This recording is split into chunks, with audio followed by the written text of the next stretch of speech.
Hello, this is a tutorial about field of view concept and how it applies to environments, and also a bit on grids and how we can use them in environments and also in relation to the field of view and expanding the field of view. So I'm going to explain that concept. Also, I want to just quickly point out why I'm hot on this right now is because this is a really excellent hour and 45-minute demonstration tutorial, which really explains a lot why it's so important to expand the field of view and the just foundations of creating an environment in a very kind of non-thinking way, basically.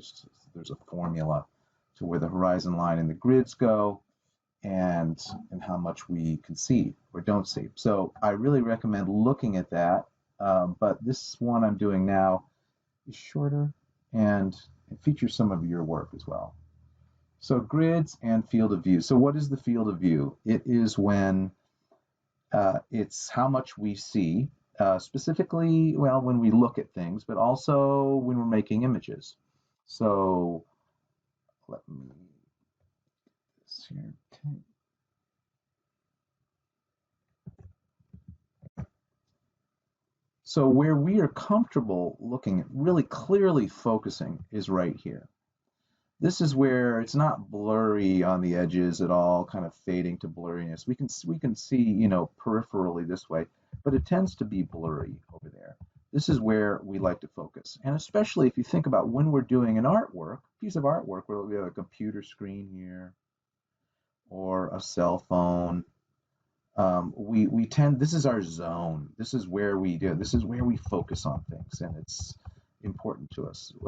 When um, but also, we have head rotation and eye rotation, and that allows us to basically, I think it's even more. If I use head and eyes, I can get almost like this far back and see this full view using all that strategy. And this is how we move through the world. We go through the world and we see the environment in front of us. We don't see little pictures, bunk, bunk like that. We see a series of things that we glue together with the hard drive in our brain, and it makes a seamless panorama, a seamless scenario. And this is the way movies work too.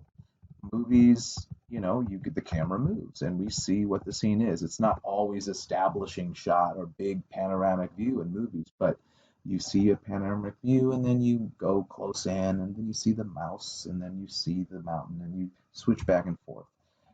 Storyboards can do that as well, in terms of they are images in series, and they're often about telling a story in terms of the action, and there tends to be a lot of close-up views.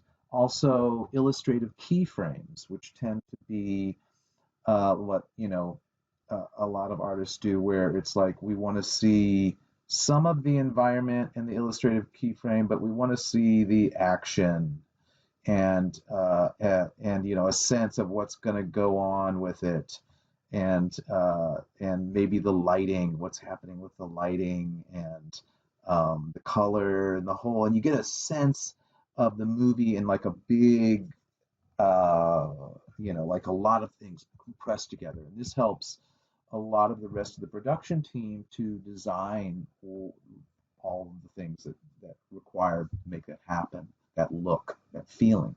And so a lot of times the way we think is like this. The way the beginning environmental artists think, because they don't think in terms of environments, they think in terms of keyframe illustration. They think of action.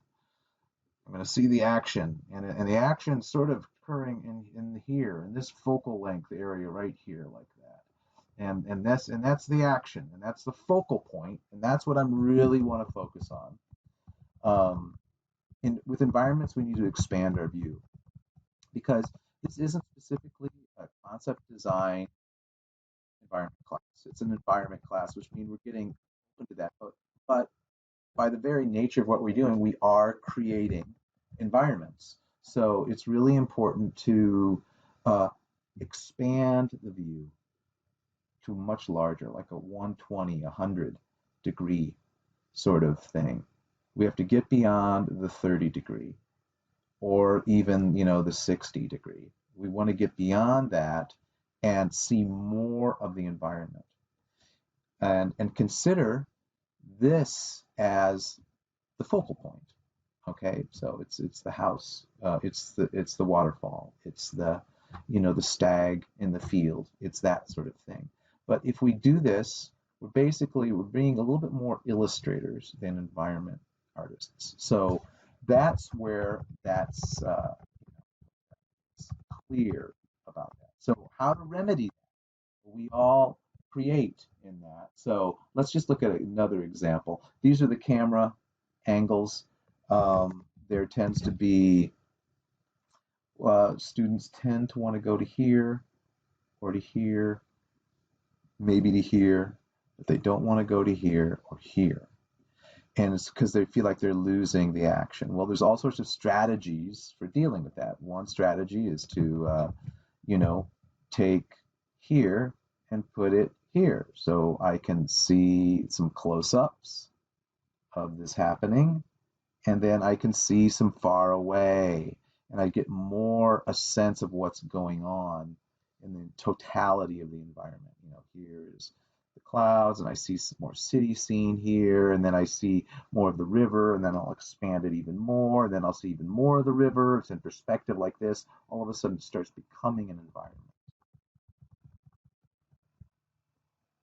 So this is a really handy. These are different focal lengths. 35 millimeter camera is what I kind of grew up with. That was the camera du jour.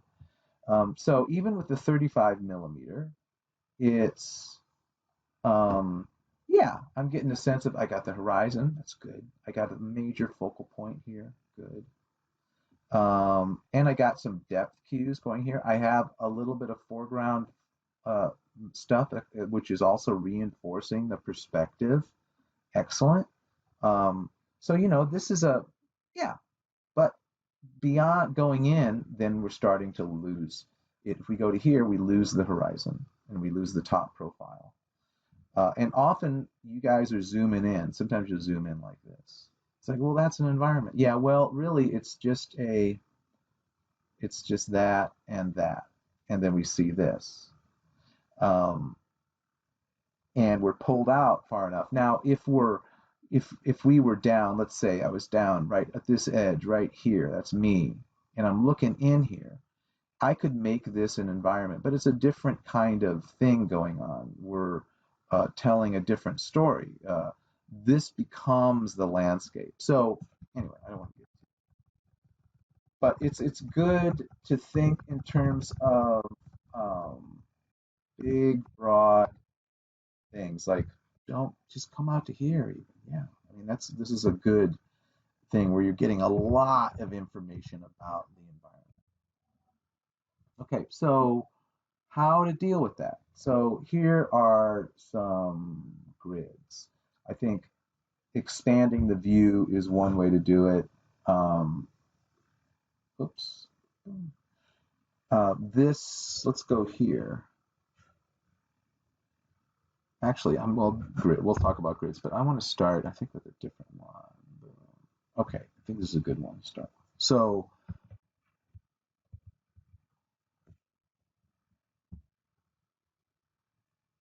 this is the original thumbnail right here.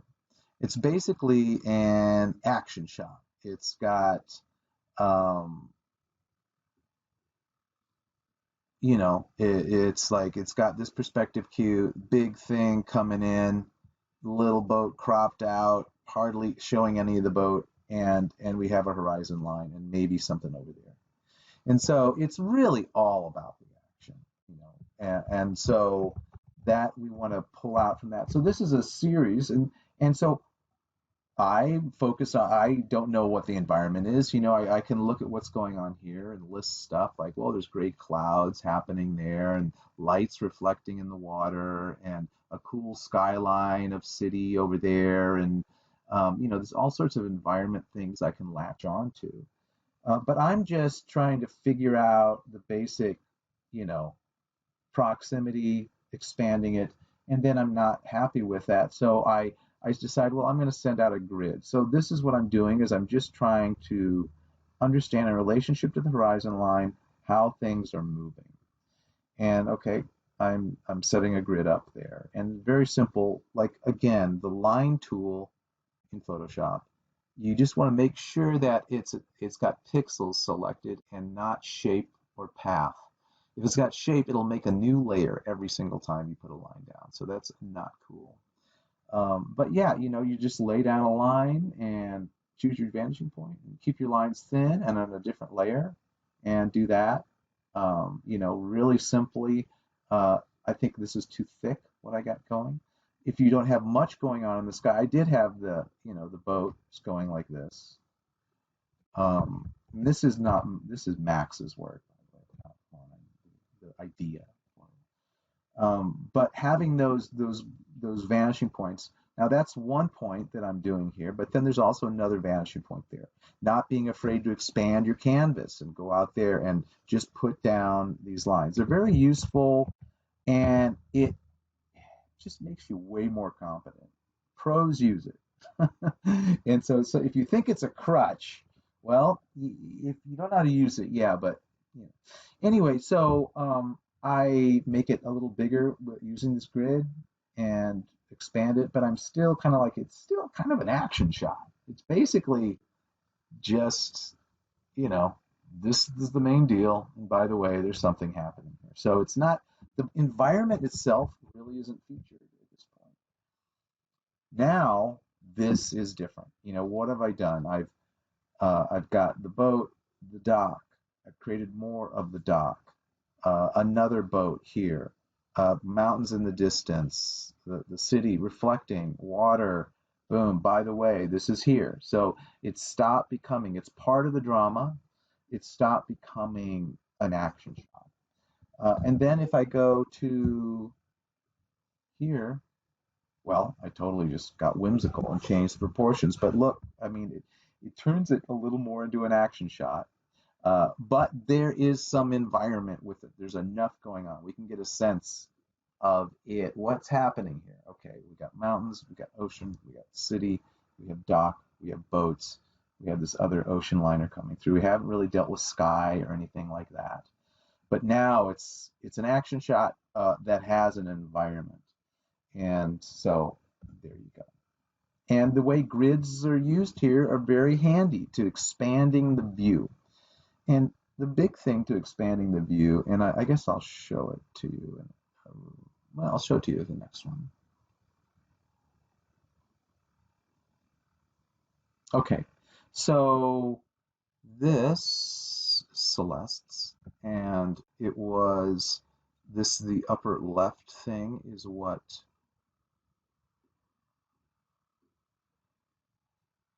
That's not good.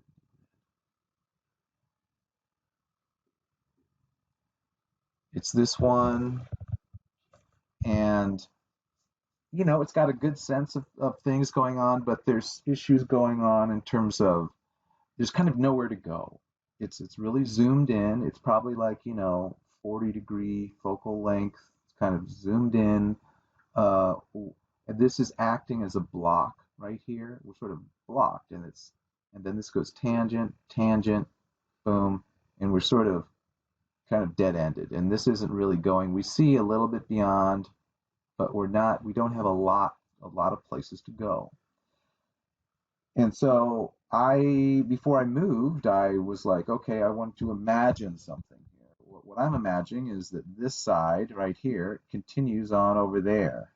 So it's like a circle, and that maybe something in the middle happens. And I was thinking, how about this vendor tower?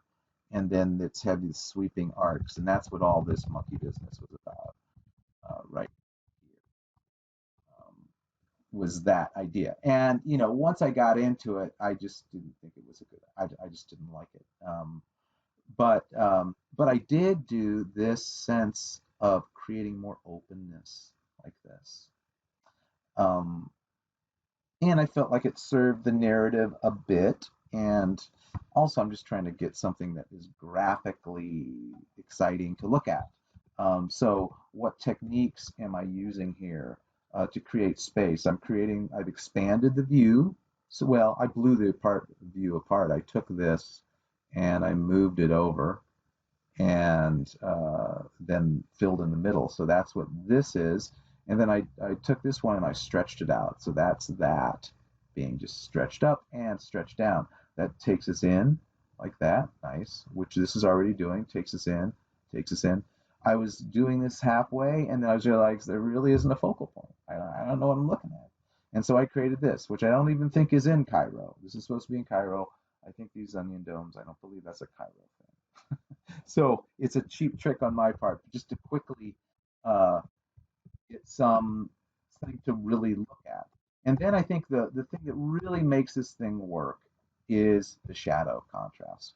Is this using this as something coming out of frame, creating a portal through here. The shadows, so powerful, like graphically, shadows are killer and they are is important. Like this is more important than this. And in terms of graphic sense, it's doing more. So and then just and then this is taking us back scale, um, and then I can fill it up and hubbub and have more vendors maybe. But one thing I want to be careful about is not blocking the view. That's something that keeps happening. People want to put a bunch of stuff because people think in terms of things. I want to draw things. They're not so used to drawing environments, so they'll block things, put it in, and we won't be able to see around. Oh, I want the sense of claustrophobia. Well, okay, but that's kind of an action shot to some degree, depending on the narrative. So having space, have a way to proceed through is really important. And just notice that, you know, the width of this to the height is changed. This is generally wider to the height, more of a cinematic view. So don't be afraid of those. Okay, so here we don't have grid, but and let's go. It's up here is where we started, right there. So let's journey. I think this is Lulu's, I believe. Forgive me. Now, I think what's going on here is pretty nice. Um, it actually has a good sensibility to it. So I, took it places for the sake thereof. This example I think is supreme. I'm not sure what artist. I'm not sure if it's a Tanzana. Sort of looks like, but this is. It's just kind of it's dead ending. I can tell that there's really nowhere to go with it yet, and it's also kind of forcing the perspective. We're looking down, so we get this down look. So we're kind of looking down this way.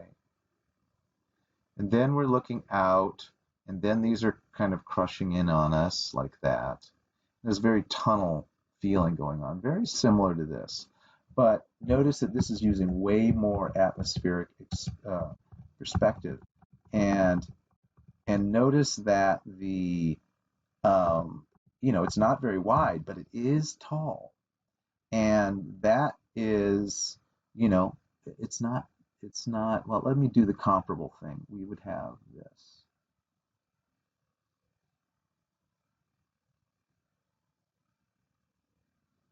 This would kind of be our view if it was translated to here. Now that gives a very different feeling. There's just way less information. And this talks of height and depth much more clearly. And the depth is largely communicated through scale and value shapes. It gets lighter as it goes back. It's just as simple as that. And it's a very effective method of creating it. So here, moving to this. So this was my interpretation. I expanded it a little, not very much. It was basically just keeping, what was going on um, with Lulu's, but it's basically just, well, how do we take it to a grayscale? How do we deal with values, lighten things, go back and forth? And one concept, which was kind of a little tortured here, was to have a way to go, which there's a good path here, and I think maybe a sense of one there. but sometimes we want to know how to go through an image, how to understand it that way. Um, and not, we don't have that here, but well, that's just one idea. So then there's a different version here. This was basically the original version right there. And so that gives us a window to it. Now this is just has much more epic of a scope and radically changes what's going on in the field. I think one of the nicest parts of the original one was what was going down here. Really nice work in the water, and that's been lost as I've gone through other goals. And so I think keeping this intimate scenario would have been good. But basically, I'm just trying to encourage people to not be afraid to expand. That's really important. And um, yeah. And again, going back in space, using that. The big rule always is foreground, midground, background, and not always this way, but often it's you know darker down here and lighter as it goes back. And so if you just do these things, you're going to create a clear sense of depth of field.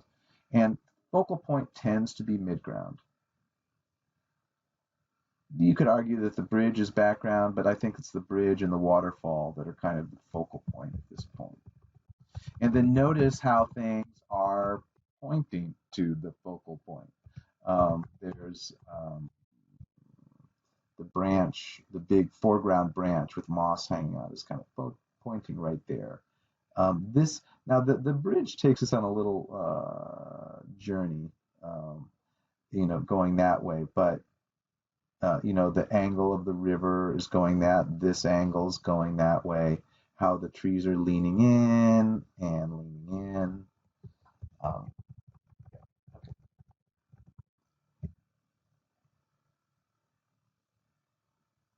okay, so this one. So what if you're just having difficulty with ideas and putting them all in a space? So I want to look at this.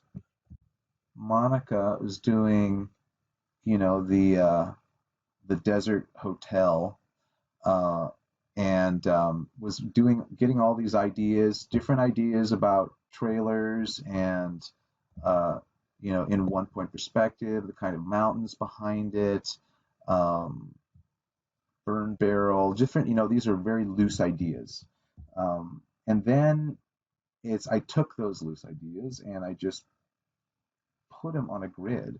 This is what I did. I didn't start just painting. I started going, oh, okay, so, well, no, there. I started with just that. And the reason I start with that is I want a clear sense of ground plane. So where you see the horizontals, that's what I'm doing. And when I do a grid, I don't always do that. But I think if you're not used to putting things in space, then um, it's easy enough to just this checkerboard grid really gives you a sense of doing that. And so if you do a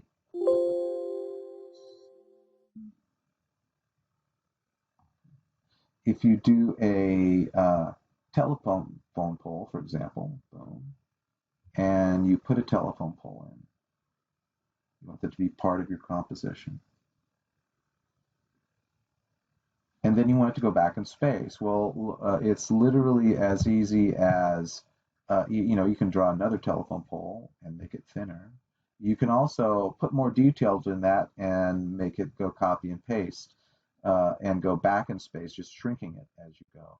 Or you can also change direction, which I did with that, which actually made it way more interesting. And I could have taken it back further, even boom, boom, keep going back. Boom. See, look at that. That's cool depth cue right there. So, but how do I take that back? We got vanishing point this way. Oh, well, I want this now to go over here. So I'm going to create a vanishing point right there. Boom, boom. And then I'm going to do my next pole, which is would probably be, it's kind of dicey. Um, and it'd be like that and like that, you know, getting smaller in ratio. So that sort of things. And then you can, on this ground plane, you can say, well, I want the house to go here. You don't even have to draw it vertically. You can say, I want the road to do this. I want this to go back there like that.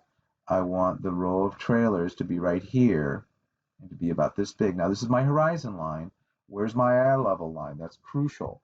A lot of you are always rising above the scenario, and it really helps us to have a clear relationship to the horizon line as the viewer.